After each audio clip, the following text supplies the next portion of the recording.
As far as history is concerned, war is a concept as old as humanity itself. Whether it be the massive world wars, or small disputes between two groups, or even two people sometimes, war has always followed us closely in our shadows. No matter how peaceful the times are, war is always right around the corner. Just one false step and hell on earth is unleashed, where most of the victims are usually innocent civilians. In my small lifetime, I have seen countless wars across the world, but I have never actively been a part of the front lines of these wars until very recently. It is always expected that war is not a happy occasion, because of course it isn't. It's a harsh and cruel situation, but what I did not expect, however, was one of the best portrayals of a war to be in an anime game called Genshin Impact. I think we all know that Genshin Impact isn't the good old happy game it seems like. Anyone who has went through any amount of lore for this game already knows that. And from Inazuma and onwards all the way to Sumeru and Fontaine, every single mainline world quest and Archon quest had some extremely sad and dark stuff in them. But even so, we didn't see it with our own eyes, nor did we feel it or be a part of it directly. Yes, we saw Teppei die, but we had just met the guy and didn't have enough time to actually bond with him. And besides him, he was the only person in that quest who died on screen apart from Signora. Rest in peace to Miss Ashes, I'm still hoping for a playable Signora. Just coping, I know, but still. Anyway, and the game never mentions him again after that, even once. We have also seen Fontainians dissolve, yes, but it was what one guy that dissolved on screen and every other death happened off screen, except for Focalor's finale. And I'm not saying all these moments were not sad and heartbreaking. It was. I cried like a fucking bitch in all of these. It didn't make me feel scared, and how high the stakes weren't shown clearly enough. Or at least for a situation where a war is shown.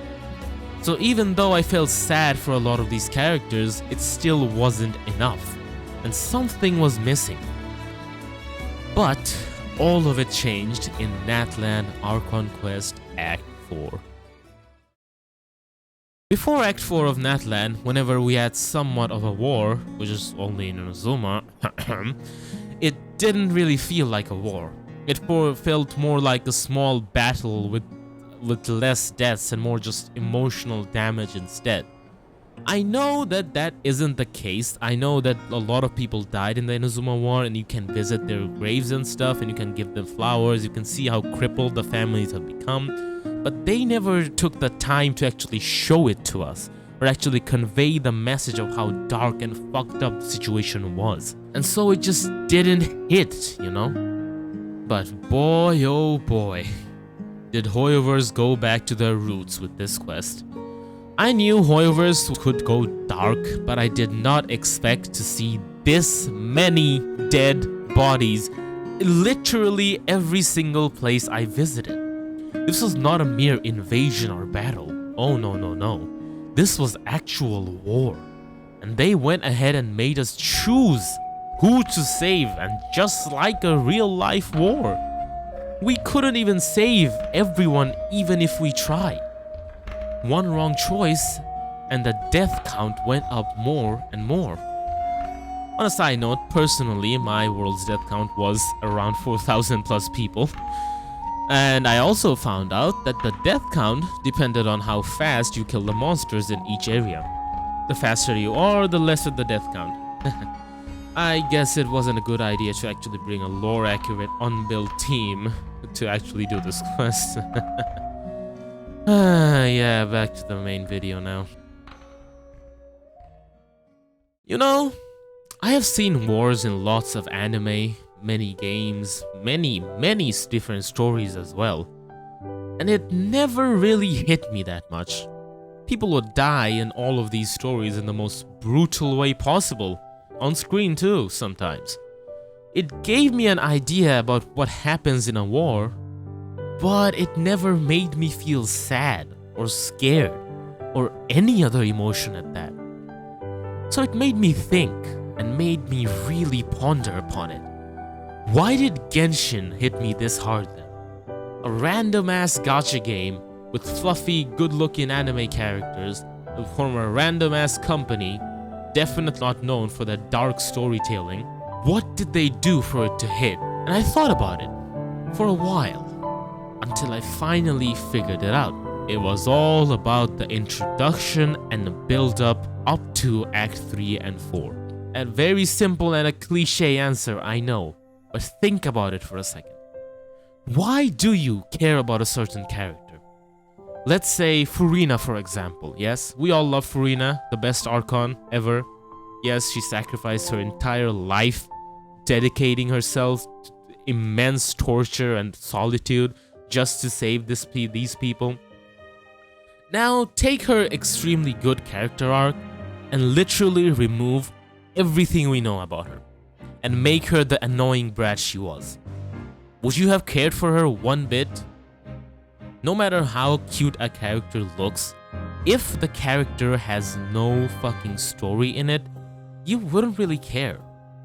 If we removed everything that made Furina so unique and special to us, and just kept her shallow personality that we first was introduced to as that bratty, almighty god that thinks that she's superior to everyone and all-powerful, would you have cared for her or any of the Fontaine characters either if we removed their lores and backstories too? No, of course not. You care about them because you get to know certain things about them. You get to feel the way they do. You get to live by their side. You get to learn their goals, their motivations, and lifestyle. You essentially gain them as a friend of yours, or maybe even family.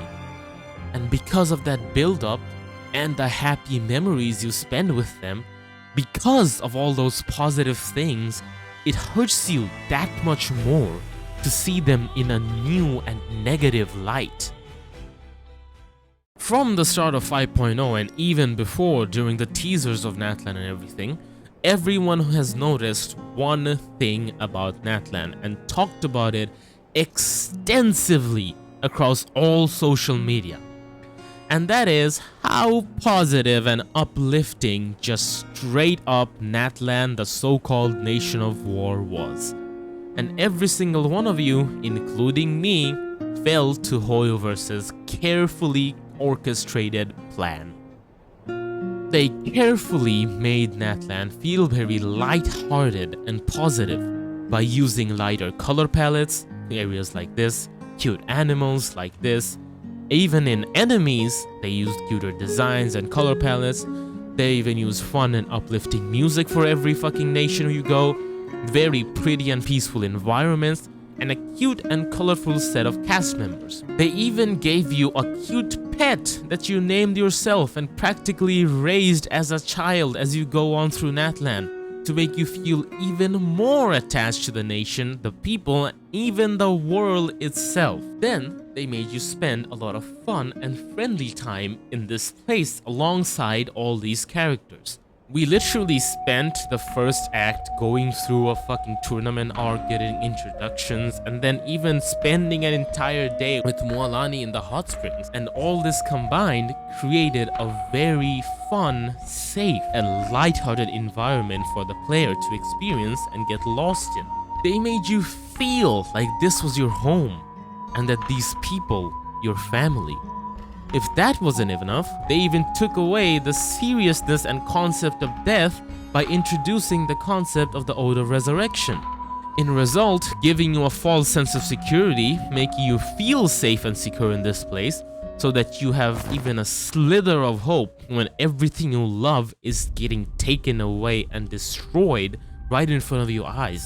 Just like this guy. Still a chance that everybody could be resurrected, right? Or is it... No, it's not. They can't be. They can't be. They can't be resurrected. Never mind, I'm fucking high. I had wishful thinking there for a second. And all of a sudden, they did a complete 180. They took it all away from you just as fast as they introduced it to you. And they did it all with zero warning and hesitation and gave you no time to prepare. It hit you like a tidal wave, and left you. And it's precisely because of that massive contrast in the overall vibe, mood, and scenery, and the masterfully done build-up up to this point made it feel like a tragic, hurtful, and so damn personal occurrence. A lot of these characters that died were directly acquainted with us on the previous quest, and they helped us in so many ways in saving this nation as well. For example, without Vichama, Kachina would have remained dead in the Night Kingdom and trapped for all eternity, her soul being withered away and lost to the abyss. Without Koichi, the entire crew would have been on life support from the abyssal corrosion inside their bodies. And that's just the two of the more noticeable characters we lost. And it hurts to have spent so much time with them and received so much help from them without being able to return the favor, and ending up not even being able to save their lives in the end. And even if you don't count these important named characters, we had one of our greatest enemies since the beginning of the goddamn game. And they teamed up with us and we saw a different side of them. They humanized these characters, these so-called villains, through Capitano and his brigade. They gave us various interactions together. They gave us personal inquiries. They gave us insight about their personal lives and livelihoods and how much they also care for each other. And throughout the different world quests and world building, they gave us introduction to the normal Natlan people as well. In a lot of these quests that you can choose, a lot of the times you see normal people, normal civilians getting up, getting a spear or a sword or even rocks and stones, picking them up from the ground, or dead soldiers' bodies to fight, to at least, even though it feels hopeless, to at least go out with a blaze in their hands, with fire in their hearts. One of these quests especially broke me completely.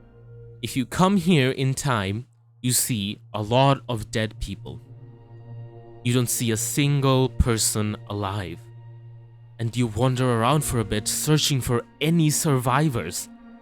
And then you hear something. You hear a sound. Someone is here. Something is here. And then you see a dead body of a Fatui cryo soldier.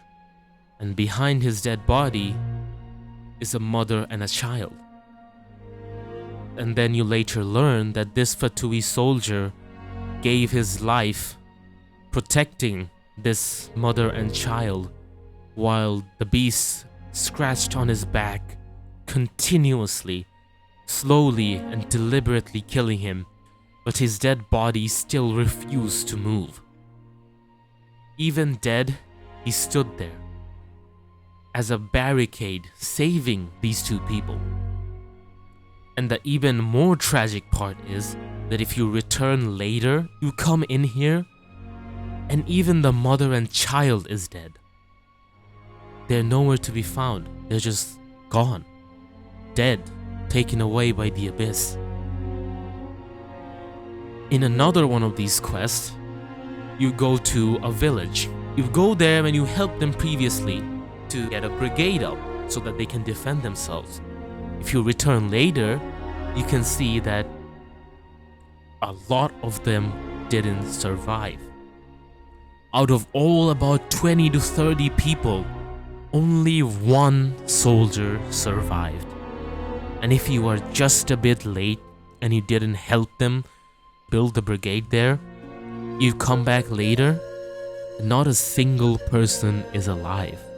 It makes it worse when you realize that behind those houses where their people died if you didn't help them set up the brigade, there were children, there were women, there were old people, completely defenseless and hopeless as they died alone. And then they deliberately made you go through completely ruined landscape. You slowly traverse from the people of the springs flying across the sky to all the way to the Scions of Canopy. You see dead bodies of Saurians, of their masters, of people, of old people, of children, of women, of men, of soldiers riddle around everywhere. You see the abyss creatures riding above them, like triumphant creatures of some fucked up origin. And when you finally reach the signs of the canopy, you see no one. Not a single flame is lit, not a single person is defending it. It's overridden with abyssal creatures, and everyone is dead. A highlight of this part of the quest was Paimon's voice acting for me. And the way her voice actor did all of this, it was really good. It was really good, and props to her for doing all this in such a good way and such an immersive way. These are just a few of the stories you can encounter, and all that completely crippled me and made me realize this is not a normal battle. This is war. This was war against an entity we knew nothing about and we could never even hope to defeat in our wildest dreams. This was war.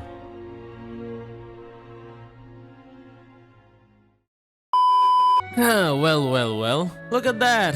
This simple dissection of a single act of a quest took this long to make, huh? I thought it was gonna be a simple 2-minute recording session and a 2-minute editing session and that's it. But I guess it's never that simple with Hoyoverse games, is it? The script has been sitting on my desk for like 2 months at this point. But I finally got the chance to make it into a video and I hope it turned out good, or at least watchable. Anyway, if you've been here this long, consider dropping a like and leaving a sub, because seriously bro, it is quite obvious that you enjoy hearing me yap for hours. Next, I'm gonna make a video explaining how the Order of Resurrection works, so tune in for that in a week if you are interested. I'm gonna go now and get some well-deserved sleep. Bye bye now. See ya.